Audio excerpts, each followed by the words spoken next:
aja. Selanjutnya kita masuk ke pembahasannya mengenai kabinet Juanda. Nah, kabinet Juanda ini menggantikan kabinet dari Ali Sastro Mulyo. Yang kedua yang masuk pemerintahannya kedua. Nah, karena tuntutan daerah yang semakin menguat, jadi si kabinet Ali Sastro Mulyonya tuh jadi mundur ya dari pemerintahannya sebagai menteri. Sebelum itu Soekarno tuh semenjak tahun 1950 dia tuh mau bahwa demokrasi liberal itu dihapus. Nah, Soekarno tuh menemukan titik terangnya tuh ketika ia ditunjuk sebagai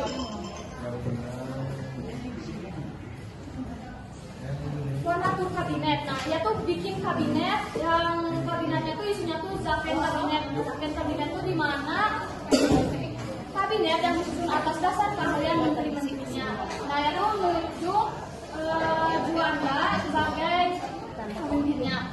Nah, dasar hukumnya tuh ada di Kepres nomor 108 tahun 1967. Masa kerjanya atau disahkannya disahkan atau direalisasikannya tuh 9 April 1997 sampai 6 Juli 1999. Nah, selanjutnya bakal ada partai pendukung kabinet Juanda yang akan jelasin sama Sasi.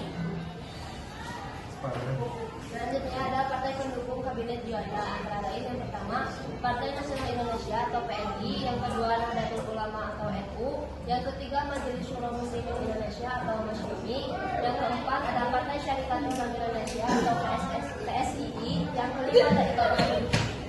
kelima ada Ikatan Pendukung Kemerdekaan Indonesia atau IPI, yang keenam ada Partai Muslim Indonesia atau PKI, dan yang terakhir ada Barisan Tani Indonesia atau BTI. Nah, dengan selain ada partai pendukung kabinet Juanda, pastinya juga ada partai yang tidak mendukung ya atau kontra sama kabinet Juanda ini. Nah, ini ada logo atau gambar dari partai-partai yang mendukung kabinet Juanda tadi yang disebutkan sama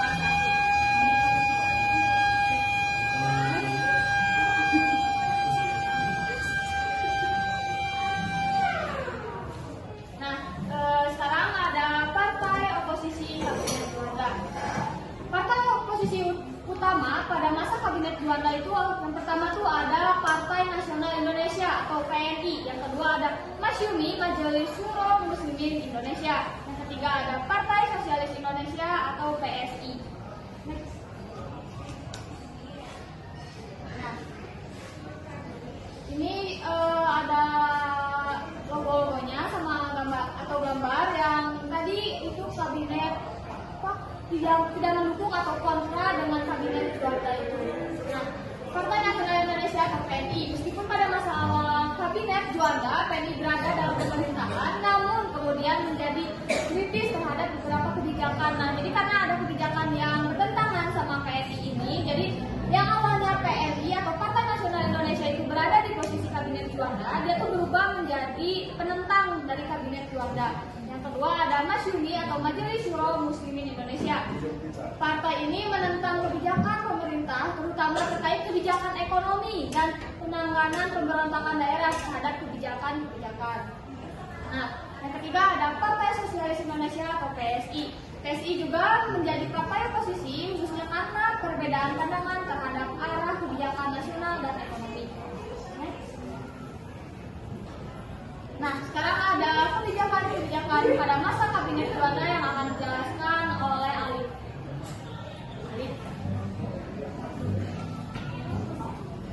Lalu ada kebijakan pada masa kabinet Juanda. Kabinet Juanda memiliki program kerja yang ambisius yang dikenal sebagai Pancakarya. Program ini berfokus pada 5 bintang utama, yaitu membentuk Dewan Nasional. Tujuannya adalah memperkuat lembaga perwakilan rakyat dan meningkatkan partisipasi masyarakat dalam pemerintahan. Yang kedua,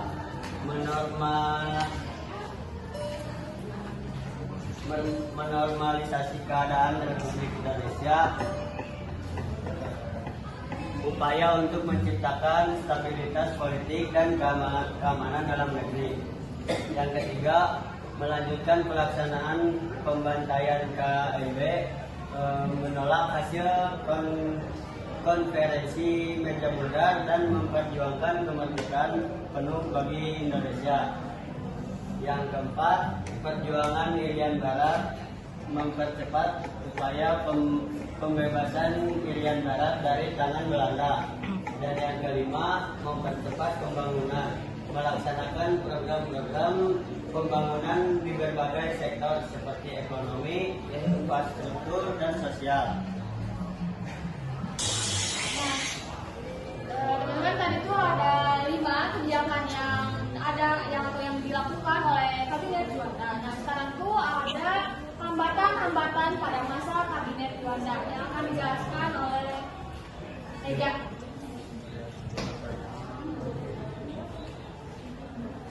Hambatan-hambatan pada masa Kabinet Juanda.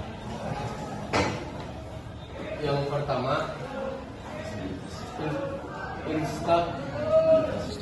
instabilitas politik dan keamanan.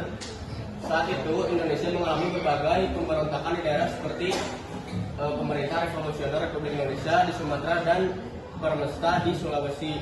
Ini mengganggu upaya kabinet dalam menjaga stabilitas nasional.